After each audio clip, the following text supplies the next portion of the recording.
आज के इस वीडियो में हम लोग कुछ ऐसे महत्वपूर्ण मुकादमा मतलब केस के बारे में चर्चा करेंगे जो ऐतिहासिक है। और ये जो ऐतिहासिक मुकादमा है इसका संबंध नागरिक और नागरिक के अधिकार से है। और ये जो मुकादमा है सभी प्रतियोगिता परीक्षा खासकर स्टेट पीसीएस और यूपीएससी में निश्चित तौर पे एक न एक पूछा ही जाता है। तो आइए शुरू करते हैं ऐतिहासिक मुकादमे जो प्रतियोगिता परीक्षा के दृष्टिकोण से महत्वपूर्ण है।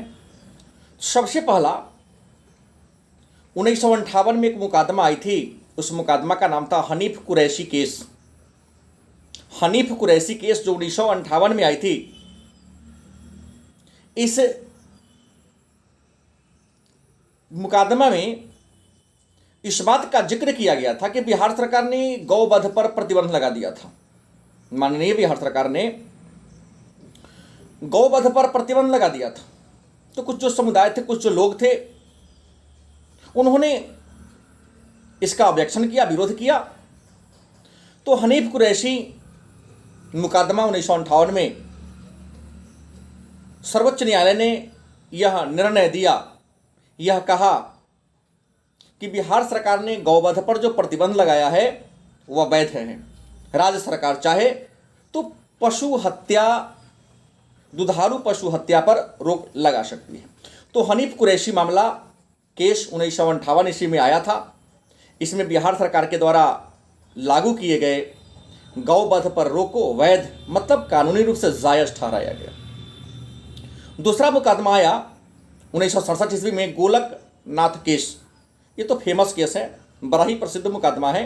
कई बार यूपीएससी और बीपीएससी में पूछा गया है यहाँ से, और ग्रेजुएशन लेवल के जितने भी परीक्षा हैं वहाँ भी इस प्रश्न को पूछा जा चुका है कई बार। गोलकनाथ केस 1967 ईस्वी में आया था। गोलकनाथ केस में संसद के अधिकारों को सीमित करने का प्रयास किया गया था। जैसा कि आप सभी जानते हैं कि संसद कानून बनाने वाली संस्था है। संसद एक संस्था है जिसके 3 अंग हैं, लोकसभा, राज्यसभा और राष्ट्रपति। और संसद ही देश के शासन व्यवस्था को चलाने के लिए रूल मतलब कानून का निर्माण करते हैं, कानून को बनाती है। संसद को पावर है कि मौलिक अधिकार को भी कुछ समय के लिए स्थगित कर सकता है, सीमित कर सकता है, कटौती कर सकता है। तो 1967 में गोलकनाथ केस में सर्वोच्च न्यायालय ने कहा कि संसद संविधान में ऐसा कोई संशोधन, कोई बदलाव नहीं कर सकती है जो मौलिक अधिकार को कटौती करे। क्योंकि स्वतंत्रता प्राप्ति के बाद कई बार देखा गया है कि संसद बार बार जनता के मौलिक अधिकारों पर प्रहार करती है, उसको सीमित करने का, कम करने का प्रयास करती है। तो गोलकनाथ केस में 1967 में कहा गया कि संसद किसी भी स्थिति में संविधान में ऐसा संशोधन नहीं कर सकती है कि वह जनता के मौलिक अधिकारों की क्या करे, कटौती करे, कम करे। अगला केस आया 1973 ईस्वी में, केशवानंद भारती केस। बड़ा महत्वपूर्ण है कि यह भी है। केशवानंद भारती केस 1973 ईस्वी में आया। इसमें कई बातें हैं, जिसमें एक पहला बात है कि 25वां संविधान संशोधन जो 1971 में हुआ था। केशवानंद भारती केस 1973, इसका पहला बिंदु जान लें कि 1971 में संविधान में 25वां संशोधन हुआ। और 25वां संशोधन के द्वारा संविधान में अनुच्छेद 31C जोड़ा गया।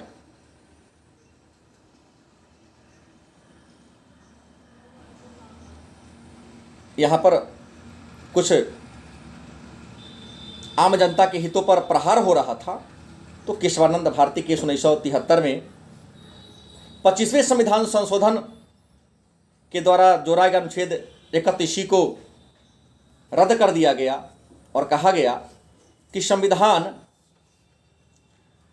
कहा कि यदि राज्य के नीति निर्देशक तत्व को लागू करने के लिए संसद कानून बनाती है, राज्य के नीति निर्देशक तत्वों को लागू करने के लिए संसद कोई कानून बनाती है, तो उस कानून के विरुद्ध में न्यायालय में चुनौती नहीं दी जा सकती है, चाहे वह कानून मौलिक अधिकार का ही हनन क्यों न करे।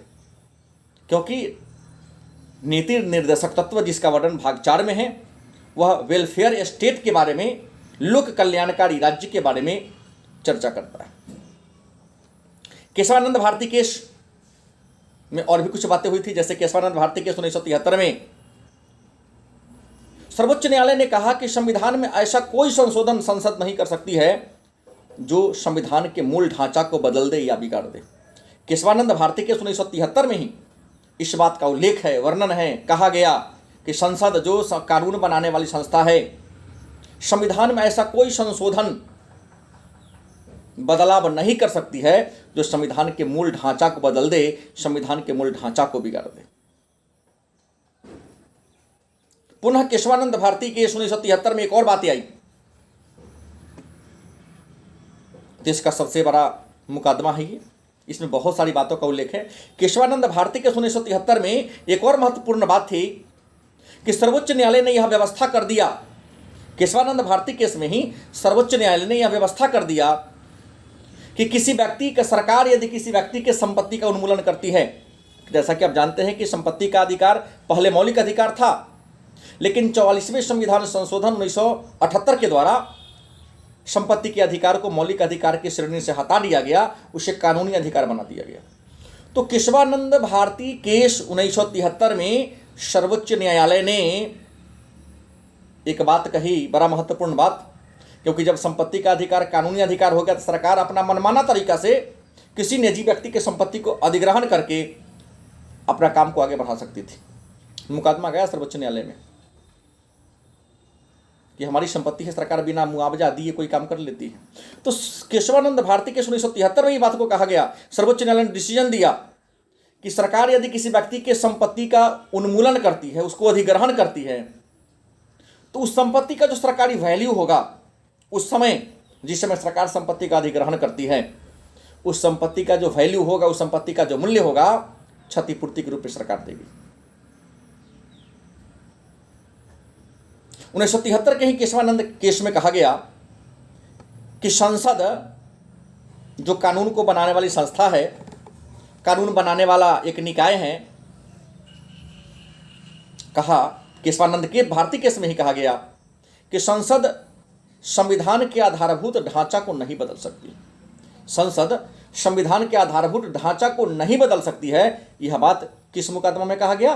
तो केशवानंद भारती मुकदमा कब कहा गया? तो 1973 में आया था। उसके बाद मेनका गांधी केस की बात करते हैं। मेनका गांधी केस जो 1978 ईस्वी में आई थी।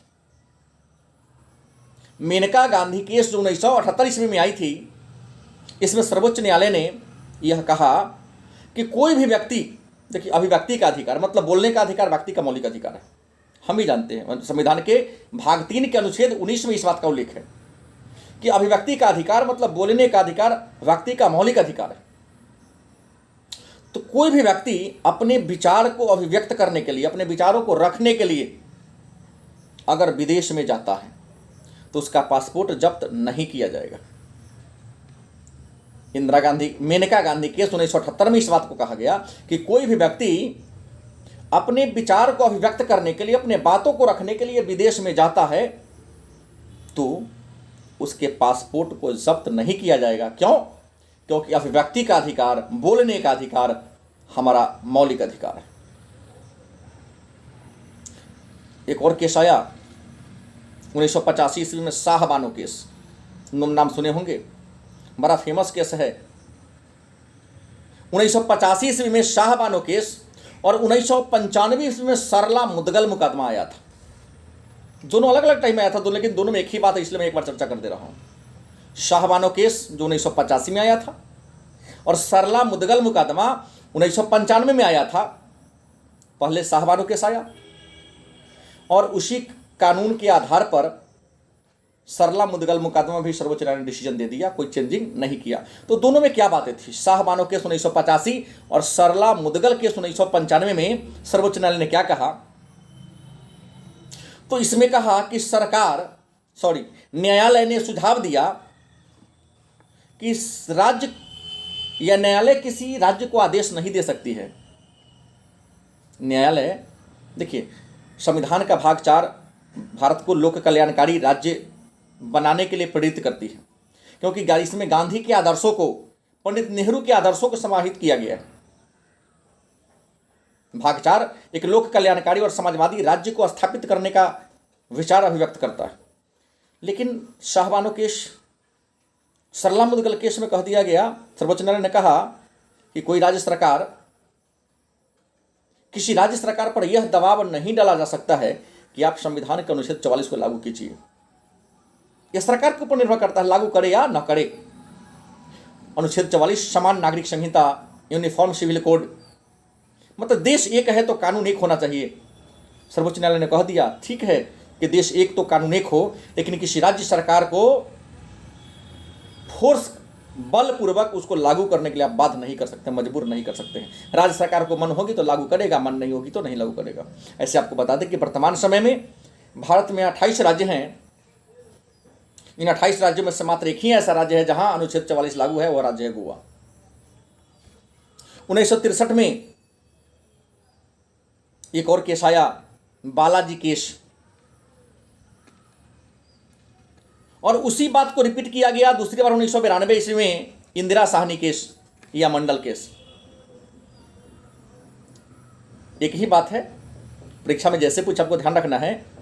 बालाजी केस 1963 या इंदिरा साहनी केस 1992 या मंडल केस 1992 में न्यायालय ने निर्णय दिया, का स्पष्ट कह दिया कि अनुसूचित जाति और अनुसूचित जनजाति या समाज के शैक्षणिक दृष्टि से पिछड़े वर्गों के कल्याण के लिए यदि कोई सरकार आरक्षण की व्यवस्था करती है, चाहे वह आरक्षण शिक्षण संस्थाओं में हो या किसी सरकारी सेवा में हो, तो जितना सीट है उसका आधा आरक्षण नहीं दे सकती है, उससे कम देना होगा।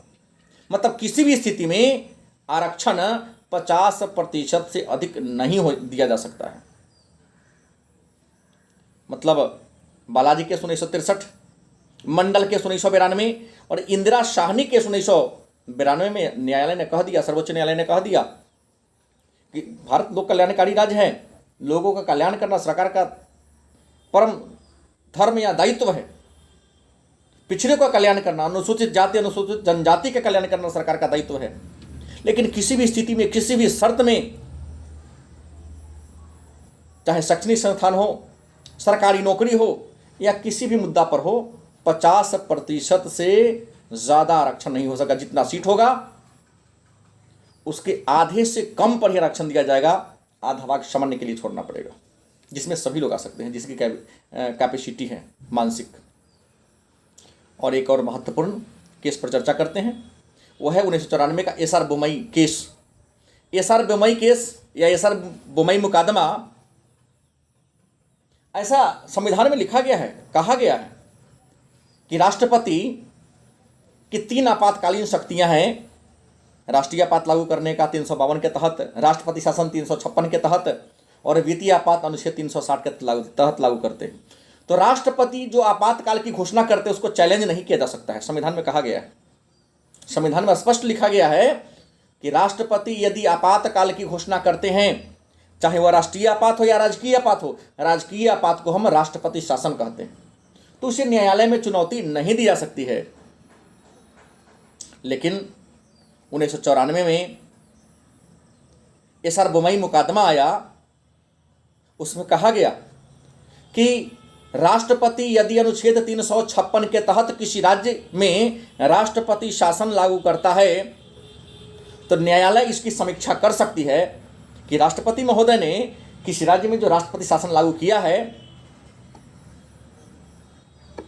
वह सही है या संविधान के नाम पर धोखाधड़ी हो रहा है, तो जांच कर सकती है। राष्ट्रपति के द्वारा किसी राज्य में राष्ट्रपति शासन की घोषणा की जाती है तो उसकी जांच किया जा सकता है। ऐसा बात SR Bommai case, SR Bommai मुकदमा 1994 ईस्वी में किया गया।